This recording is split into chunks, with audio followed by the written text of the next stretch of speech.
Bienvenidos una vez más, químicos. Es un placer estar con ustedes. Hoy vamos a tener un tema bastante interesante que normalmente lo conocemos como pruebas cruzadas. Estas pruebas cruzadas es pues la mezcla entre la sangre del receptor y el donante que se va a utilizar para hacer la terapia de transfusión. Normalmente esas pruebas cruzadas pues las encontramos en el protocolo de pruebas previas a la transfusión. Entonces, bueno, vamos a inicio. Aquí vamos a poder echar en práctica los temas de CUMS directo, CUMS indirecto, los grupos sanguíneos para poder llevar a cabo las pruebas cruzadas. Estas pruebas cruzadas que de repente nos dan problemas en el laboratorio y que de repente no queremos ver porque no camina muy bien cuando nos da incompatibilidad, pues la mejor forma de poder resolverlas es llevando a cabo todos los, toda la, eh, la determinación de grupos sanguíneos, en este caso usando el CUMS directo y principalmente buscando una sangre adecuada para el receptor.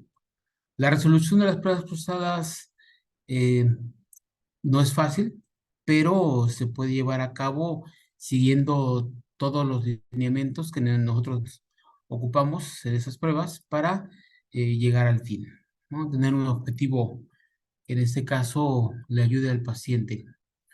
Mi correo electrónico jaime.uribe@licom.com.mx. Estamos a la orden para cualquier duda, ya sea que quieran complementar esta plática o que quieran hacer algunas observaciones, pues con todo gusto, bien recibidas.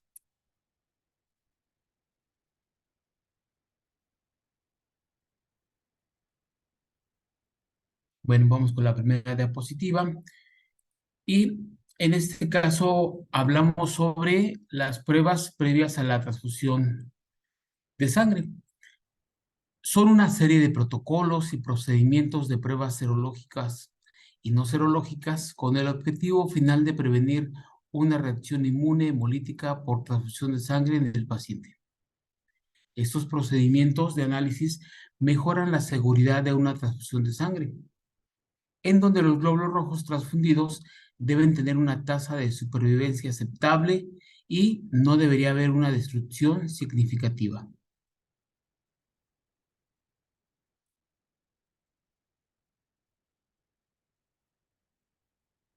Estas pruebas son imprescindibles. Cada parámetro debe ser considerado para solucionar un problema, pero principalmente para seleccionar una sangre para el receptor. Las pruebas no pueden garantizar la supervivencia de los glóbulos rojos transfundidos, como normalmente están están los glóbulos rojos en la circulación del receptor, aunque es mucho más probable que los resultados sean favorables si las pruebas son realizadas de forma cuidadosa.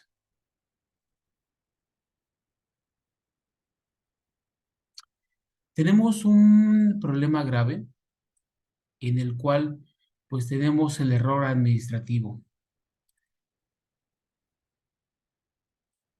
Las pruebas previas a la transfusión inician y terminan con las identificaciones positivas del receptor y la toma de muestra. Una de las principales causas de muerte asociadas a transfusiones son el error administrativo. La identificación errónea del receptor se presenta cuando se extrae la muestra, la confusión de muestra en la manipulación en el laboratorio y finalmente cuando se administra la sangre del receptor. Tenemos como experiencia que pues toman la muestra equivocada del receptor, se lleva al laboratorio, en el laboratorio pues deberían cotejar bajo una base de datos si el paciente ha recibido transfusión en esa institución o si es primera vez Y en este caso, pues si la muestra y la requisición se cotejan, difícilmente se podrá uno dar cuenta que si no hay rastros en base de datos que no es el receptor al cual se le quiere administrar la terapia de transfusión. Y entonces en este caso, pues todo se hace muy bonito, eh, se realizan los protocolos de pruebas previas a la transfusión, pero cuando ya se va a administrar al paciente, pues ahí es donde tenemos un error grave, porque pues no es el paciente para el cual se hicieron todo el protocolo de, de pruebas previas a la transfusión. Tenemos que hacer una identificación positiva del receptor, de la muestra, y principalmente la solicitud debe de cotejar esas dos.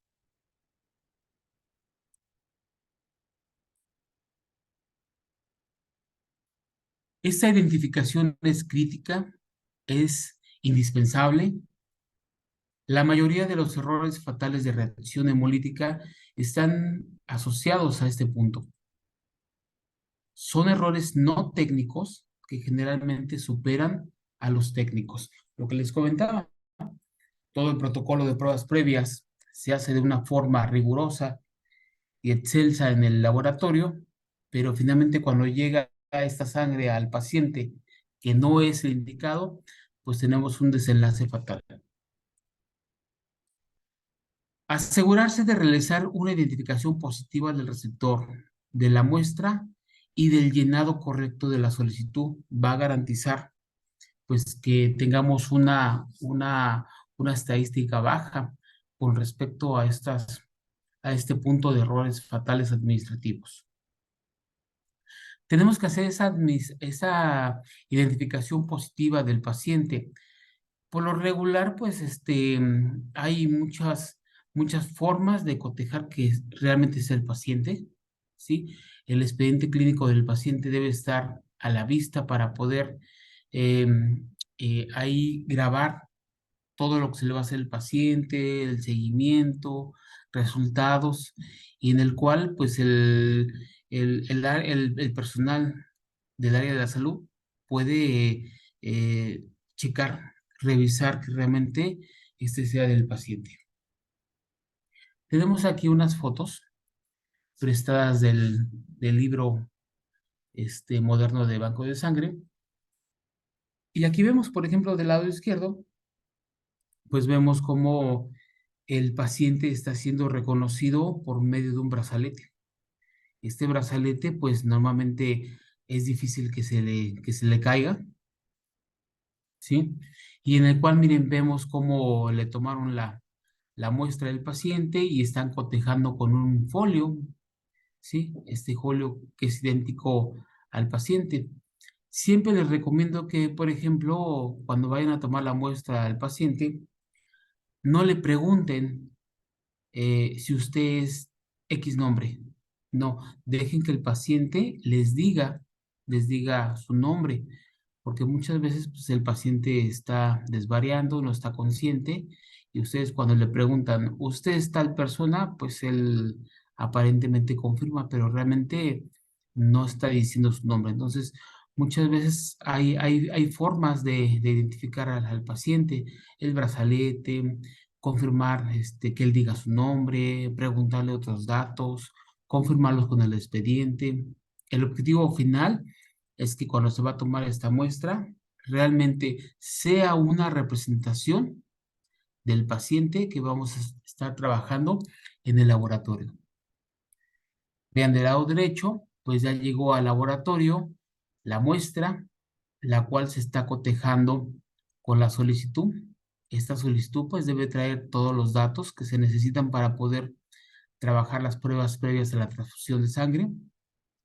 Y ya en la parte de abajo pues ya viene la bolsa o el componente sanguíneo que se va a transfundir al receptor. Y miren, en la bolsa trae un marbete ahí que es difícil de que se caiga, y pues está cotejando el folio en este caso del componente, con el folio en el brazalete del receptor.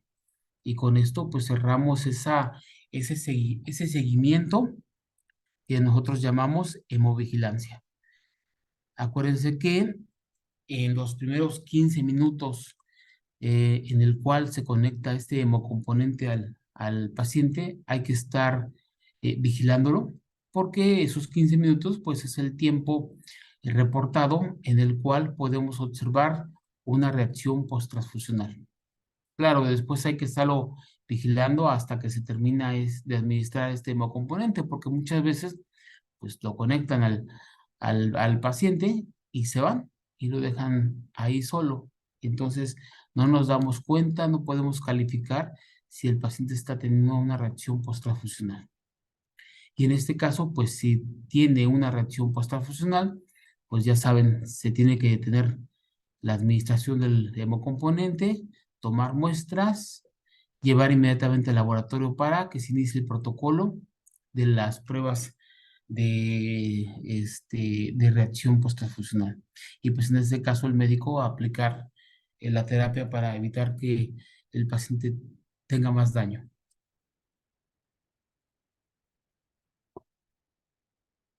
Bueno, pues tenemos aquí la solicitud de transfusión. Tenemos estas solicitudes que las podemos dividir en dos. Uno, que es la ordinaria, en el cual el paciente está estable y eh, en este caso están solicitando sangre, requerimientos para utilizarla en la terapia.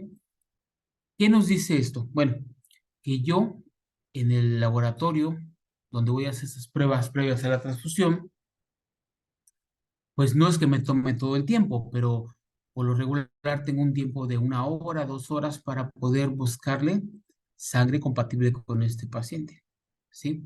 Entonces llevan un orden, un tiempo, una forma, ¿sí? Para poder yo establecer una sangre adecuada. ¿Para qué? Por si me llega una sangre urgente en la cual el paciente tiene una necesidad de sangre y está en peligro de muerte.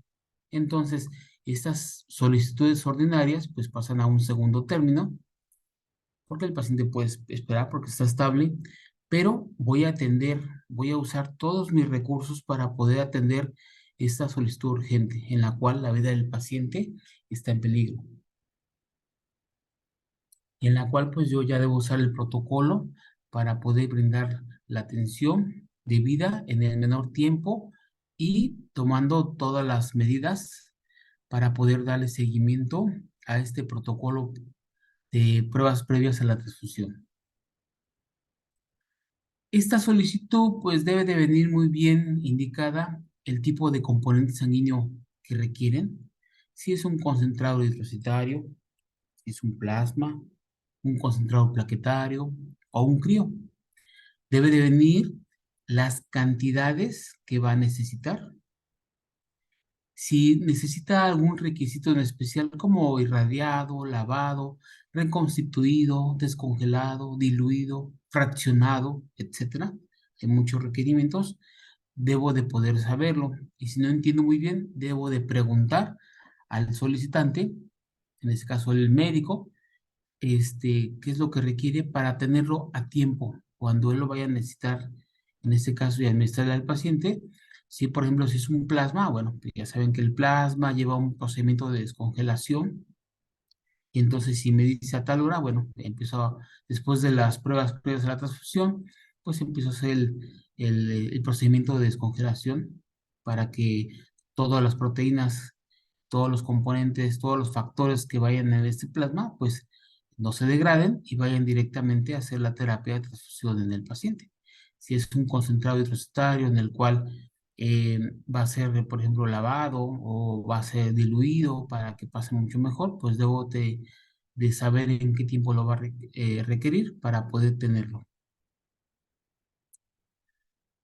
En esta solicitud, yo tengo que revisar que todo esté llenado, ¿sí? Los datos del paciente, ¿sí? Que realmente sea una identificación positiva, su nombre, sus apellidos.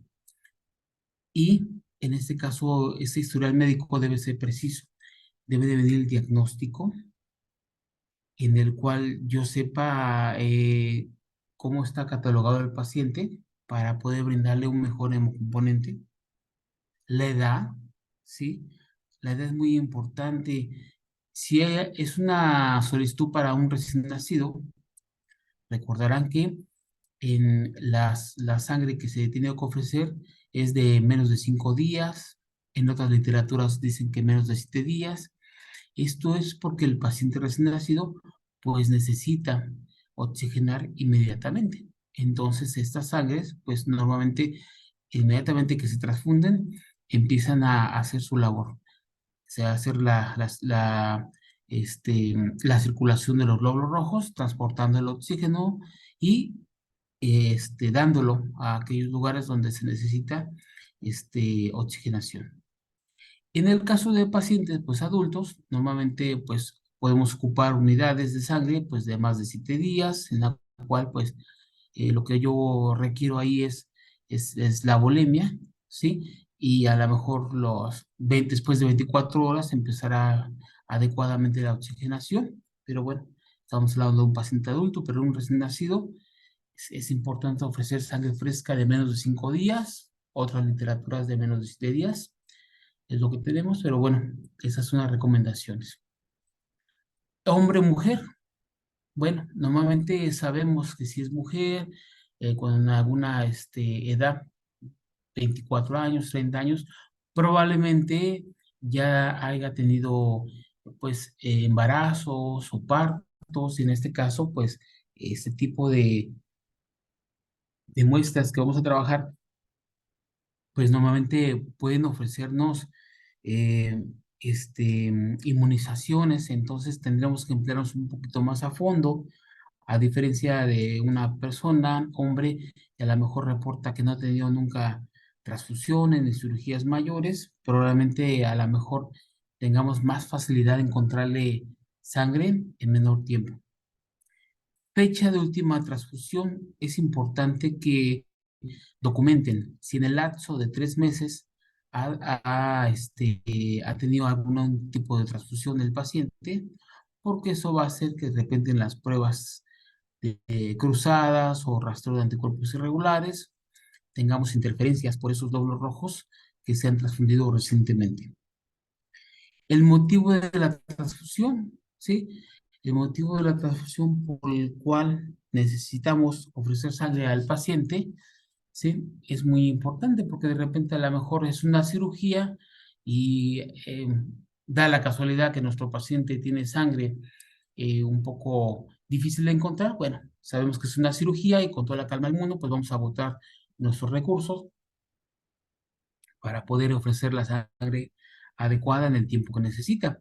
A diferencia de un urgente que yo a lo mejor ya tengo concentrados eritrocitarios ahí listos para una transfusión urgente y que en este caso pueda yo ofrecer o cumplir con las necesidades de transfusión. Entonces, por eso siempre es importante en el laboratorio poder diferenciar una solicitud ordinaria, ¿sí? Que puedo ofrecerle más tiempo de proceso a una solicitud urgente en la cual yo tengo que mover todos mis recursos, enfocarme para poder atender esta situación del paciente.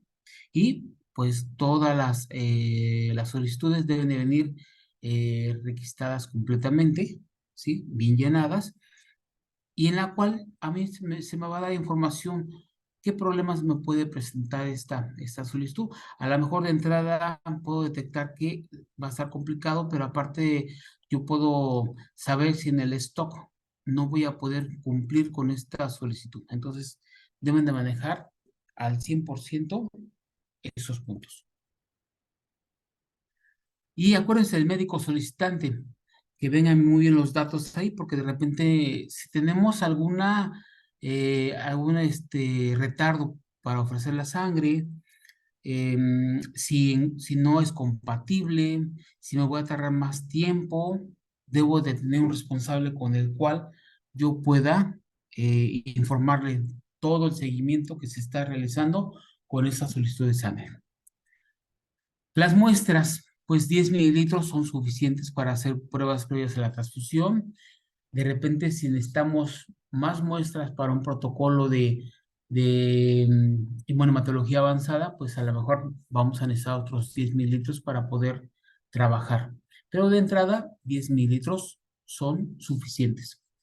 Las pruebas pues, van a requerir glóbulos rojos, plasma o suero. Va a depender de la metodología que estemos ocupando en el laboratorio. En este caso, como ya vieron aquí, hay una doble E, ¿no?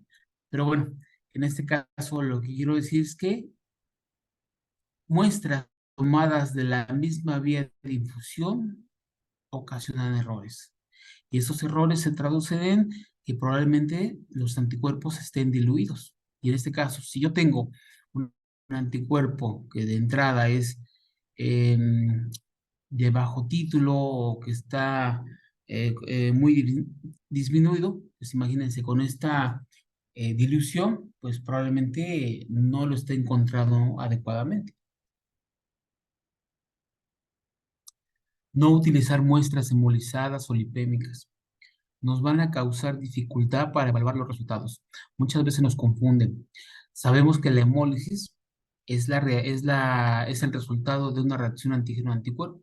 Entonces, en este caso, no sabemos si lo está presentando, en este caso, en in vitro, este resultado, o fue producto de una mala toma. En el caso de que fuera necesario utilizar estas muestras porque a lo mejor es difícil acceso a tomarle otra muestra al paciente, por alguna razón ya no podemos tomarle otra muestra o el médico dice que quiere trabajar con esa muestra, pues en este caso nosotros tenemos que explicarle las limitantes que podemos tener para utilizando esta muestra, ¿sí? En la cual a lo mejor nos es difícil diferenciar una reacción antígeno-anticuerpo. Si de plano ya no podemos echar para atrás y tenemos que ocupar esa muestra, pues ellos nos tienen que autorizar, ¿sí? Poner el nombre, firma, si se puede el número de cédula, en la cual una leyenda que vaya que están autorizando utilizar esta muestra porque X motivo, no se puede tener otra. Y entonces en este caso ustedes, no es que deslindemos responsabilidades, pero estar muy atentos pensar que la muestra probablemente no nos pueda dar muy bien el protocolo de pruebas previas a la transfusión y tenemos que emplearnos un poquito más a fondo. Pero de entrada necesitamos una autorización. En ninguna metodología está recomendado utilizar muestras hemolizadas o lipémicas. El personal del laboratorio debe cotejar la muestra con la solicitud, como ya vimos en la imagen pasada. Deben resolver todas las discrepancias antes de aceptar la muestra, como lo que comentamos de las muestras embolizadas o lipémicas. Y en caso de duda, en caso de que me llegue la muestra, a lo mejor que yo vea que no está legible, que la identificación no es positiva, pues entonces recojo esa muestra y debo de pedir nueva muestra. Bueno, en este caso, en muestras que se pueden. Hay muestras imposibles y en ese caso necesitamos de igual forma autorización para poder trabajar esta muestra y explicar a detalle las limitantes que yo pueda tener en este caso y debo de emplearme a fondo, ¿eh? A fondo. Bueno, con todas las muestras, pero a lo mejor con estas un poquito más. Las muestras deben analizarse lo antes posible. Estamos muy acostumbrados a que las dejamos en la gradilla, esa la dejamos al siguiente turno, al compañero, ya no me tocaba. Acuérdense que todos podemos ser pacientes y de repente tenemos pacientes impacientes que no esperan porque están en peligro. Y entonces, en este caso, nuestra ética profesional nos dice, yo debo de analizar esa muestra como si fuera propia, como si fuera de alguien muy querido, de familia. ¿Y por qué no? ¿Sí? Del hermano que no conozco, ¿sí? Y yo voy a, a analizar esta muestra lo antes posible, porque ese es mi compromiso, esa es mi ética profesional. Recuerden, la metodología es lo que les va a pedir el tipo de muestra que deben de pedir con anticoagulante o sin anticoagulante. Si es una muestra sin anticoagulante para tecnología en tubo, el suero debe separarse de los eritrocitos lo antes posible para poder trabajarse. ¿Sí? Si ya separaron el suero de los eritrocitos y si no es posible conservar inmediatamente, hay que conservar de 1 a 6 grados. Pero si en 2 horas yo no voy a trabajar esa muestra por X razón, ¿sí? Porque a lo mejor no tengo sangre, porque a lo mejor en el momento no tengo reactivo, porque realmente ahora sí ya no entró en los minutos donde yo puedo hacer algo y acuérdense antes, si yo empiezo algo, lo ideal es terminarla, ¿sí? Aunque en banco de sangre somos un grupo y entonces todo mundo debe tener la pericia para complementar, bueno, procedimientos, pero bueno hay a veces limitantes. Entonces, si no voy a ocupar el suero en el lapso de 1 a 2 horas, pues hay que congelar en alícuotas, ¿sí? Para poder trabajar después y que no pierda yo la especificidad del anticuerpo, el título, ¿sí? Y que siga yo conservando cantidad. Para las muestras de plasma, las muestras que se toman con EDTA y que son para técnicas en gel, pues ahí no hay tanto problema. Con regular, esas muestras se conservan de 2 a 6 grados y se pueden procesar hasta un lapso de 5 días para pruebas previas a la transfusión de sangre.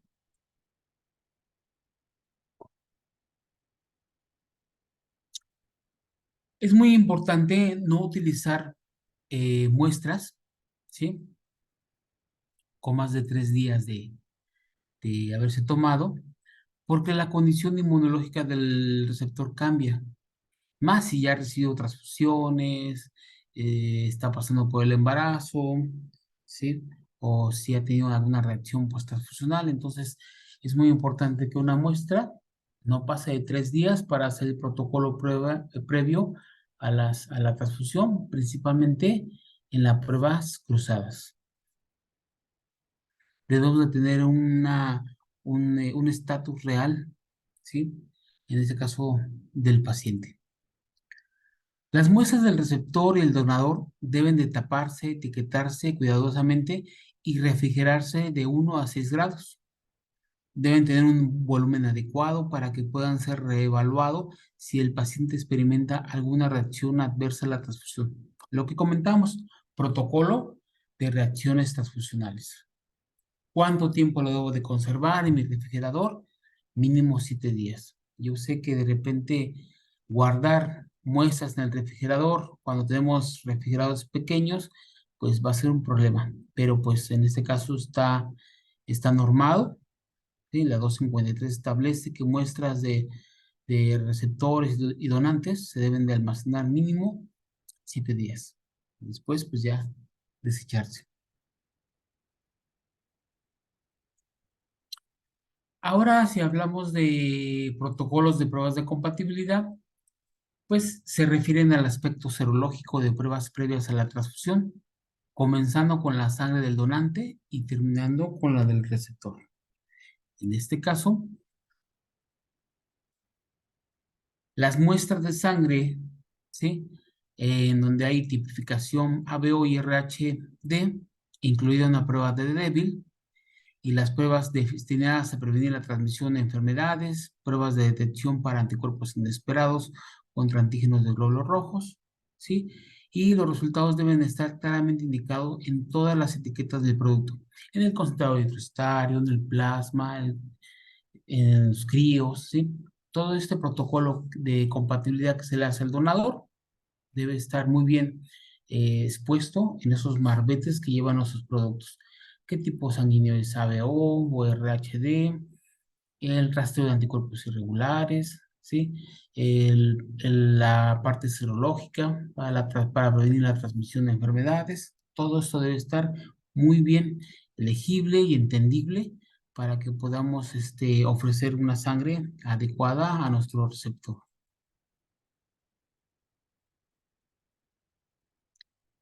Bien, ahora sí hablamos de pruebas de la muestra del receptor. ¿Qué tenemos que hacerle a nuestro receptor? De entrada, se debe mantener un registro de todos los resultados obtenidos en las pruebas de los pacientes. Algunos grandes servicios de transfusión mantienen esta información en un sistema de recuperación computarizado para un acceso inmediato. Cuando los registros informáticos no estén disponibles, deberán contar con otro sistema que permita la recuperación de los resultados de las pruebas del paciente. Esto me va a ayudar a resolver discrepancias. Siempre que me llega una muestra, una solicitud para transfundir sangre y yo puedo accesar a la información de este paciente si es que ya ha tenido alguna transfusión con nosotros, esto me ayuda a resolver discrepancias. Probablemente en el registro esté que el paciente es un grupo de A y se está transfundiendo con grupo de O. Entonces, esto puede explicar esas dobles poblaciones. O en el caso de que me diga el paciente es de grupo RHD positivo o RHD negativo y ya vengan el protocolo que es de un tipo diferente a este, pues yo tengo que investigar para poder resolver esa discrepancia. Entonces, esa base de datos, llámese computadora, llámese libreta, ¿sí? En la cual yo puedo accesar y ver los registros, me ayudan a resolver discrepancias. A mi receptor le tengo que determinar el grupo ABO, ¿sí? Determinar el grupo ABO correcto del paciente es la prueba serológica crítica previa a la transfusión. Si existe discrepancia de grupo directo o inverso, se deberá realizar pruebas adicionales para resolver la discrepancia. Ahora, si la discrepancia no puede ser resuelta en un momento inmediato y la transfusión en este caso es requerida, pues tengo que usar sangre o concentrado hidrocitario de grupo O. En el caso de la tipificación de RHD, se debe realizar utilizando reactivos de tipificación sanguínea anti-D. En ese caso se recomiendan los reactivos que son mezcla de monoclonales, porque en este caso ofrecen la detección de todas las variantes del antígeno D. No olvidemos incluir un control de RH en paralelo para validar resultados. Interpretar el RHD del paciente como negativo si el control de RH es positivo. Acuérdense, el antígeno me da positivo y el control me da positivo. Para un paciente lo mejor es declararlo como negativo para buscarle sangre RHD negativa. Complementar con una prueba de Coombs directo para determinar si autoanticuerpos o aloanticuerpos, ¿sí? Están haciendo que este control de RH esté positivo. Recuerden, si ha sido recientemente transfundido en el lapso de 3 meses, puede ser que esté alterando esas determinaciones. Es muy importante que la solicitud venga fecha de última transfusión. No realizar DU en pacientes, ¿sí? Lo que hoy llamamos confirmatoria del RHD débil, ¿sí? Si ya de entrada salió negativo la determinación, así lo dejamos.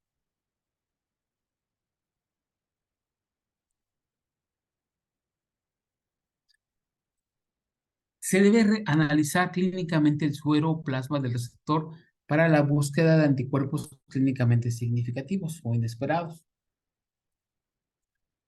Acuérdense que estos anticuerpos se refiere a anticuerpos que son reactivos a 37 grados o en la prueba de antiglobulina humana. Y se sabe que han causado una reacción en la transfusión o que están acortando la supervivencia de los eritrocitos transfundidos.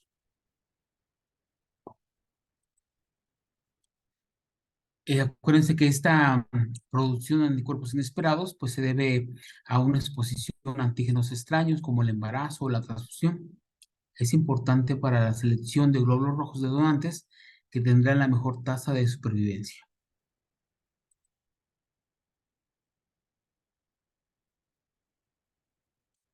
El rastreo de anticuerpos irregulares de importancia clínica y en su caso la identificación de estos se deberá realizar en todos los donantes y receptores que tengan antecedentes propiciadores de aloinmunización. Eso lo marca la norma oficial en el apartado 9551. También deberá incluirse un autocontrol para evidenciar halo de autoanticuerpos. La prueba cruzada es la prueba final para determinar la compatibilidad entre donador y receptor antes de una transfusión de sangre. Es responsabilidad del laboratorio del banco de sangre realizar las pruebas de compatibilidad sanguínea, salvo cuando el banco de sangre la suministre a otro establecimiento y ese se haga responsable de hacerlas o viceversa. De lo contrario, si está en nuestras manos, tenemos que hacer estas pruebas de compatibilidad sin excusa. La prueba cruzada tiene como objetivo confirmar la compatibilidad ABO y comprobar anticuerpos inesperados en una fase de Cummings. La prueba mayor. ¿A quién le hacemos la prueba mayor? Pues se la hacemos al concentrado eritrocitario y esta prueba permite demostrar la presencia o ausencia de anticuerpos regulares e irregulares en el plasma o suero del receptor contra antígenos presentes en los eritrocitos del donante que faltaban en un panel de anticuerpos. Eso es muy importante. Acuérdense que si estoy ocupando rastreo de anticuerpos irregulares a la par, ¿sí? Puede ser que no todos los antígenos, ¿sí? Estén en ese panel. Por lo regular están los que detectan anticuerpos clínicamente significativos. Pero en este caso la prueba cruzada ayuda a cerrar esa pinza para que podamos tener una mejor compatibilidad. Acuérdense que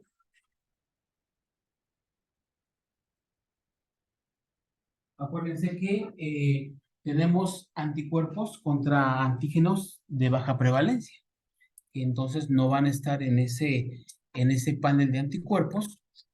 Por lo tanto, trabajar investigación de anticuerpos irregulares en paralelo con la prueba cruzada, sí, es la forma de afianzar o obtener mejores resultados. Recuerden que la aglutinación o la hemólisis indica la presencia de anticuerpos, es decir, incompatibilidad entre donador y receptor. La prueba menor está indicada en la norma oficial que la tenemos que hacer tanto para concentrados plaquetarios como cuando vamos a requerir transfundir plasma. En este caso, pues la prueba menor permite demostrar la presencia o ausencia de anticuerpos regulares e irregulares en el plasma del donante contra antígenos presentes en los eritrocitos del receptor que faltaban en un panel de anticuerpos. De igual forma, la norma oficial también establece que tenemos que incluir un autocontrol, tanto en las pruebas cruzadas como en la investigación de anticuerpos irregulares. El autotestigo descarta o confirma la presencia de un anticuerpo pegado al eritrocito. ¿Sí? Recuerden que este puede ser por una reciente transfusión. Este contendrá suero, plasma y eritrocitos de la muestra del receptor. Me ayuda a diferenciar aloanticuerpos y autoanticuerpos. Entonces es muy importante que podamos tener ese autocontrol para obtener un poco más de información. Acuérdense que el autocontrol también nos dice el estatus inmunológico del paciente. Entonces es importante siempre tener esta información presente. En casi todos los casos, la primera opción para la transfusión es la sangre y componentes sanguíneos del mismo tipo ABO y RH del paciente. Cuando la sangre a isotipo no está disponible o alguna otra razón impide su uso, deberá administrarse solo concentrados eritrocitarios carentes del antígeno correspondientes al anticuerpo clínicamente significativo del paciente. Las sangres enteras o totales no deben administrarse porque son incompatibles. En este caso, pues ya usamos medicina transfusional, entonces recuerden, como lo vimos en los grupos sanguíneos, ya dependemos del tipo de elementos que estemos trabajando, pero principalmente de los antígenos, de los anticuerpos que van implicados o que van dentro de cada componente para poder obtener una buena decisión y transfundir al paciente cuando la sangre no es a isotipo, que es lo más recomendable. En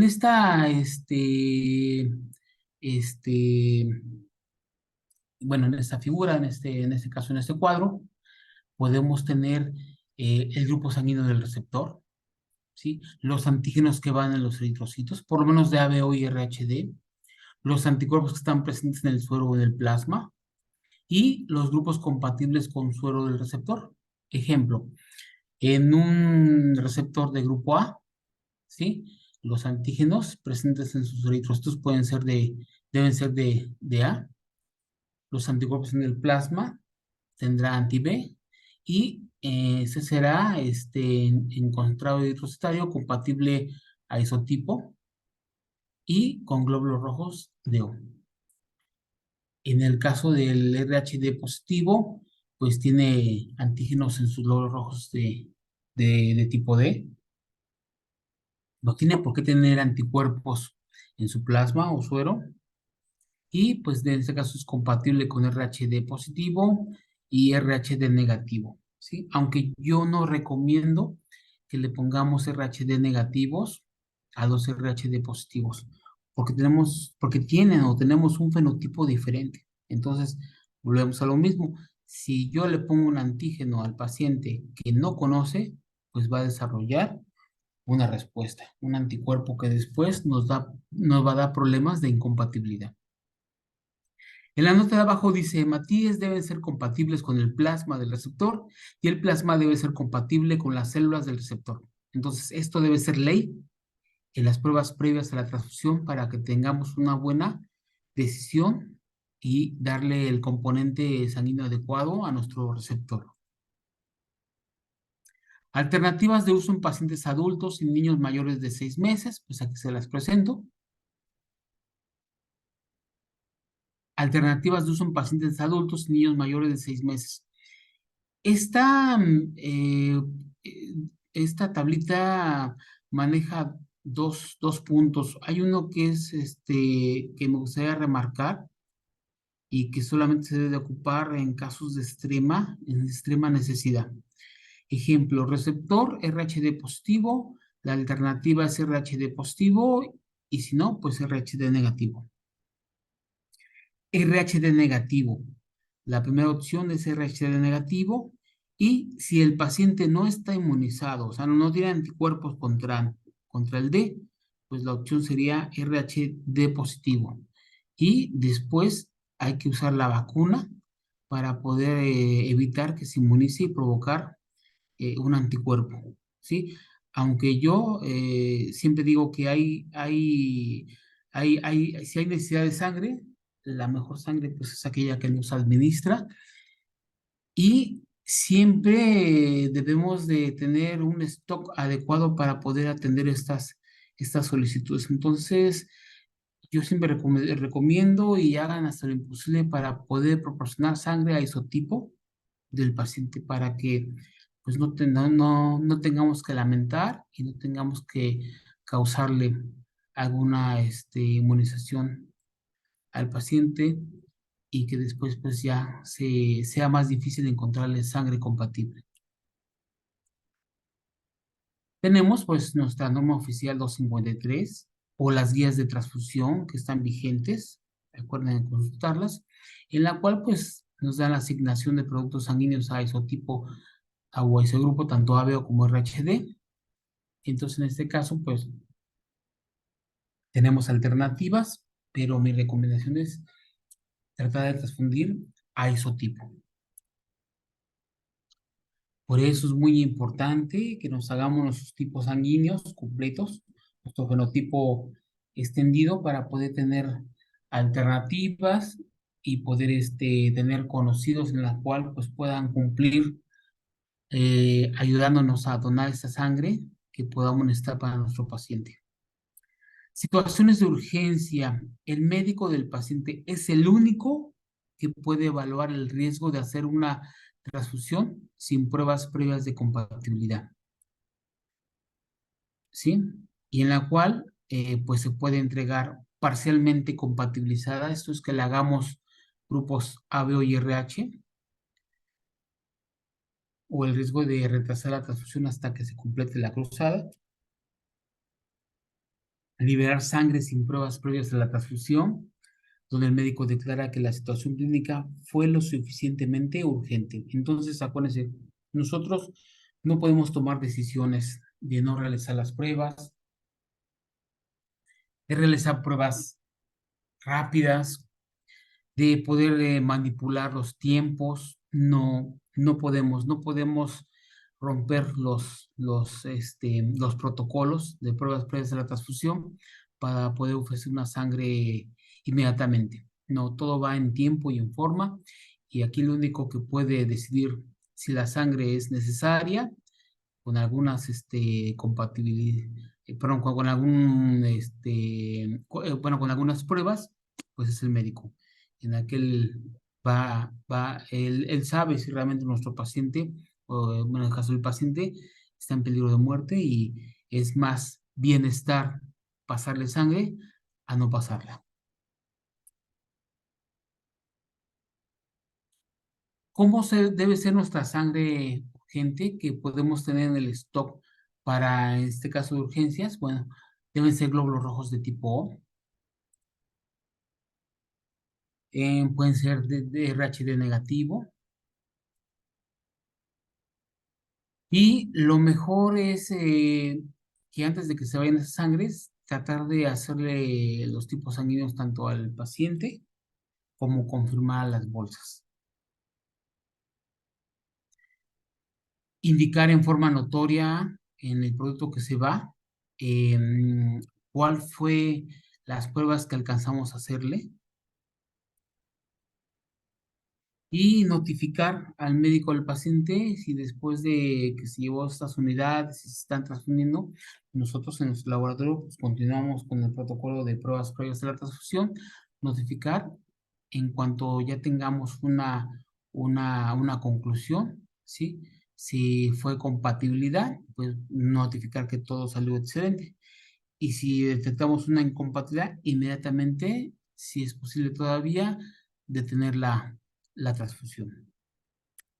Por eso es que en esa requisición pues debe de venir los datos del médico, la vía para poder comunicarnos con él inmediatamente en caso de algún resultado que nosotros queramos comunicar inmediatamente al médico. Nos establece la norma oficial que si queremos hacerle como un indirecto o investigación de anticuerpos irregulares al recién nacido, o el grupo inverso, ¿sí? Debemos de emplear para pacientes de menores de 4 meses, pues debemos emplear la muestra de la mamá. Entonces, la norma es muy clara. Tiene menos de 4 meses y quieres hacer grupo inverso ABO, quieres hacer rastreo de anticuerpos irregulares, la muestra del recién nacido, menos de 4 meses, no es la adecuada. Necesitamos muestra de la plasma o suero de la mamá para poder hacer esas pruebas. En el recién nacido, solamente podemos hacer grupo directo ABO y RHD. Entonces, la norma es muy clara. Hay que emplear suero, plasma de la madre, y en caso de carecer de muestras maternas, se deberá efectuar un eluido con los eritrocitos del menor. O sea, tenemos una alternativa. No tengo muestra de la mamá, bueno, hay que hacer un eluido, un procedimiento de eluido para poder rescatar anticuerpo y con eso hacer la prueba cruzada y el rastreo de anticuerpos irregulares. En caso de transfusión previa, el rastreo de anticuerpos circulares y las pruebas cruzadas deberán realizarse con el suero plasma maternos. Cuando se disponga de estas muestras, invariablemente con el eluido de los eritrocitos del menor. Entonces, si no tenemos muestra de la mamá para hacer la primera prueba cruzada, o si ya se transfundió y tenemos que usar los eritrocitos del recién nacido, en este caso, la norma recomienda un procedimiento de elución. El eluido es el procedimiento para obtener anticuerpos de clase IgG que están unidos a los glóbulos rojos del receptor. Existen varios métodos, en su mayoría cancerígenos, inflamables o reactivos comerciales, que son las mejores opciones. Ya hablaremos en otro tema sobre elusiones y absorciones y para qué son útiles. Entonces, en este caso, recuerden, recién nacido, como es paciente de menos de 4 meses, hay que usar el plasma o suero materno para poder realizar las pruebas de compatibilidad. No hay de otra. Y si no tenemos, pues hay que usar un procedimiento de elusión para poder obtener anticuerpos de clase IgG. Y con ello hacer las pruebas. Debemos de establecer muy bien, si es metodología en tubo, ¿sí? Poder graduar adecuadamente para poder saber si realmente es incompatible o compatible el producto que queremos darle a nuestro paciente. Entonces, aquí le pongo las, pues las graduaciones para tecnología en tubo. Entonces, todo lo que está así en cúmulos concentrados o dispersos son incompatibles. Hasta abajo, que es en el cual se vuelve a responder los glóbulos rojos, pues es un resultado compatible o negativo. En el caso del gel, pues vean, de izquierda a derecha, hasta de donde dice 4 cruces hasta el de doble población, son resultados incompatibles o positivos. Solamente será negativo aquel de la derecha, en donde todos los glóbulos rojos están del fondo y no tenemos ninguna aglutinación visible en el cuerpo de la columna. La compatibilidad menor puede verse afectada cuando el receptor presenta autocontrol y CUMS directo positivo. Por lo tanto, la compatibilidad de plasma o concentrados plaquetarios presentan resultados falsos positivos. Entonces, de entrada queremos hacer la prueba menor para el plasma o los concentrados plaquetarios y nos dan incompatibles. Y entonces nos fijamos si el autocontrol pues tiene el mismo grado de reacción. Si le hacemos un CUM directo, va a salir de igual grado de aglutinación positivo o puede ser que esté más alto. Y entonces en este caso, pues la única forma de evitar que tengamos falsos positivos es hacer una limpieza de glóbulos rojos llamada elusión. Y después de esa elusión, donde ya limpiamos los glóbulos rojos, ahora sí, podemos tener una compatibilidad con resultados verdaderos. Aquí les puse unos ejemplos de interpretación de la prueba cruzada mayor y el CUMS indirecto. Bueno, pues aquí tenemos ejemplos de interpretación de la prueba cruzada mayor en paralelo con el rastreo de anticuerpos irregulares.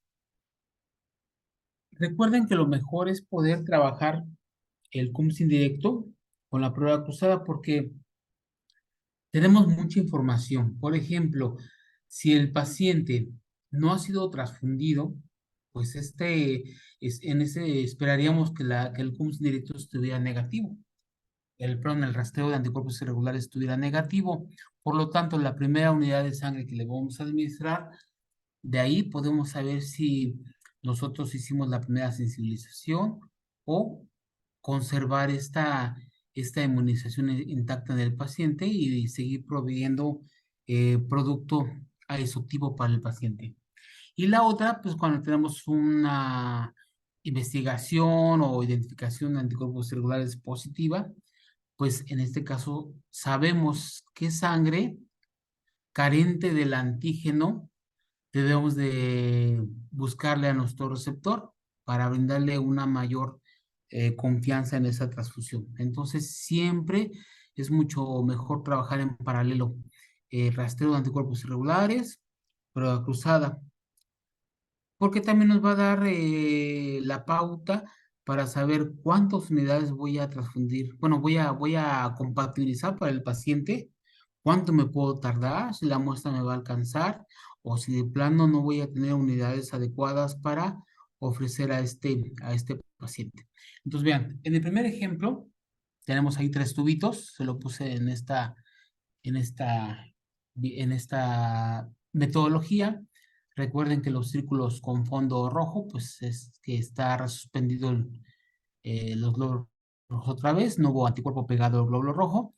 Y aquellos circulitos que están con puntitos, quiere decir que está positivo o tiene aglutinados. Entonces, vean, tenemos la prueba cruzada mayor, negativa. El rastreo de anticuerpos irregulares, negativa. Y el autotestigo, negativo. Por lo tanto, podemos deducir que existe compatibilidad mayor. No existe aloanticuerpo o autoanticuerpo en el paciente. El segundo ejemplo, prueba cruzada mayor, compatible, rastreo de anticuerpos irregulares positiva y autotestigo negativo. Concluimos, compatibilidad mayor, aunque existe aloanticuerpo, ¿sí? Que está siendo registrado en el panel de referencia, en este caso en el panel de células. ¿Qué quiere decir esto? Que el paciente sí tiene un anticuerpo irregular, que está siendo detectado por el panel de células, llamado por ustedes como indirecto o en el banco de sangre como el que realiza la investigación de anticuerpos.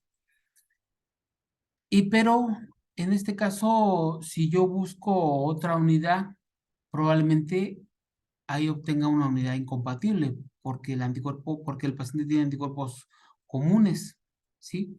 Y entonces ahí, pues tengo un 50% de probabilidad que encuentre otra unidad compatible o ya encuentre unidades incompatibles.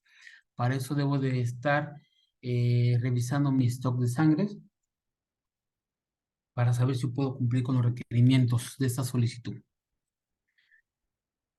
En el siguiente ejemplo tengo la prueba mayor incompatible, el rastreo de anticuerpos irregulares negativo y el autotestigo negativo. Por lo tanto, concluyo que existe incompatibilidad entre donador y receptor. Tengo un aloanticuerpo de baja prevalencia, ¿sí? Porque solamente está dando reacción con el producto que yo quiero compatibilizar, pero no está dando positivo con el panel de referencia. Por lo tanto, si yo busco otra unidad, probablemente ya la encuentre compatible.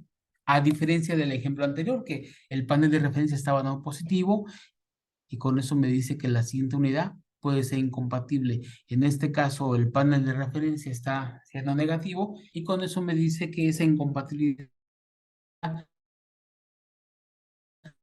se debe a anticuerpos de baja prevalencia. En este caso, la siguiente unidad puede ser ya compatible. ¿Sí? Eso me da tranquilidad. Creo que se están pausando. Bueno, entonces tenemos el cuarto ejemplo. La prueba mayor está compatible. El resto de anticuerpos irregulares está negativo. El autotestigo está positivo. Puedo concluir de entrada si es un paciente que no tiene transfusiones recientes, una edad adulta, ¿sí? Que hay compatibilidad mayor. No existe aloanticuerpo. Pero si es un recién nacido y yo ocupé la muestra del recién nacido para hacer esas pruebas cruzadas y rastreo, entonces puede ser que no esté yo teniendo los resultados adecuados. Entonces, si es un recién nacido, en este caso debo de ocupar plasma de la mamá o suero de la mamá para poder hacer la prueba cruzada mayor y el rastreo de anticuerpos circulares y obtener resultados verdaderos. Si no tengo la muestra de la mamá, entonces tengo que usar un procedimiento de elución para poder despegar esos anticuerpos que están pegados en las células del recién nacido y entonces hacer la compatibilidad y el rastreo de anticuerpos celulares. Si es un paciente que últimamente se ha transfundido, entonces debo de utilizar también el protocolo de elución para poder despegar esos anticuerpos que me están dando positivo en el autocontrol y ahora sí, hacer la prueba cruzada mayor y el rastreo de anticuerpos irregulares. Yo sé que de repente esto es un poquito complejo, pero pues así es la inmunomatología avanzada para buscar sangres compatibles en el receptor. El siguiente ejemplo, la prueba mayor es incompatible, el rastreo de anticuerpos celulares es positivo y el autotestigo es negativo. De entrada, hay incompatibilidad mayor, existe aloanticuerpo y ahí está positivo el panel de referencia. Y con esto quiere decir que probablemente tengamos que compatibilizar unas 10 sangres para encontrar una unidad compatible, dependiendo del tipo de fenotipo que tengamos en nuestra región. Y en la última, pues tenemos todo positivo, prueba mayor positiva, rastreo de anticuerpos irregulares positiva, autotestigo positivo. Probablemente estemos ante una probable anemia hemolítica autoinmune. En este caso, pues todo nos va a dar positivo, ¿sí? Hay halo anticuerpo, puede haber autoanticuerpo enmascarando halo anticuerpo, ¿sí? Y entonces en este caso, pues debemos de preguntar si hay fecha de última transfusión, medicamentos, todo esto que nos lleve a concluir. Podemos hacer elusiones, absorciones y con eso probablemente busquemos una compatibilidad adecuada, pero lo mejor en esos casos es poder ofrecerle sangre con fenotipo compatible al receptor para poder tener una mejor transfusión. Esto no va a causar que no haya reacciones, ¿eh? Hay que indicar al médico, en este caso, que todo se nos está dando positivo y que en este caso probablemente los médicos hacen la premedicación para que no sea la respuesta tan fuerte en el paciente si es que de todos modos se tiene que transfundir la sangre. En nuestro caso, el laboratorio, pues es ofrecer, agotar los recursos de encontrar una compatible, ofrecer sangre compatible a fenotipo, ¿sí? Y en este caso, pues, da los resultados muy claros, ¿sí? Y el médico, pues, es el que al final de cuentas es el que va a decidir si va a haber transfusión o no va a haber transfusión. Bueno, pues de mi parte, en este tema ha sido todo. Es un tema que siempre nos crea mucha preocupación para el paciente. El dar sangre adecuada, pues es nuestra función en el laboratorio del banco de sangre y tener todas las herramientas y poder utilizarlas en bien de la búsqueda de esa compatibilidad, pues es lo que a veces nos tiene ahí muy tensos. Entonces, acuérdense seguir en tiempo y forma los protocolos, ¿sí? Identificaciones positivas de muestra, paciente, requisición, justificar muy bien aquellas solicitudes, trabajar sin presión de solicitudes ordinarias, trabajar con mucho cuidado solicitudes urgentes y siempre tratar de pensar que estoy trabajando para ofrecer el producto adecuado. Acuérdense de usar las guías, leer mucho, volver a revisar sus escritos, sus anotaciones para poder ofrecer una sangre adecuada y sobre todo apóyense mucho del grupo de trabajo del banco de sangre para poder ofrecer resultados adecuados.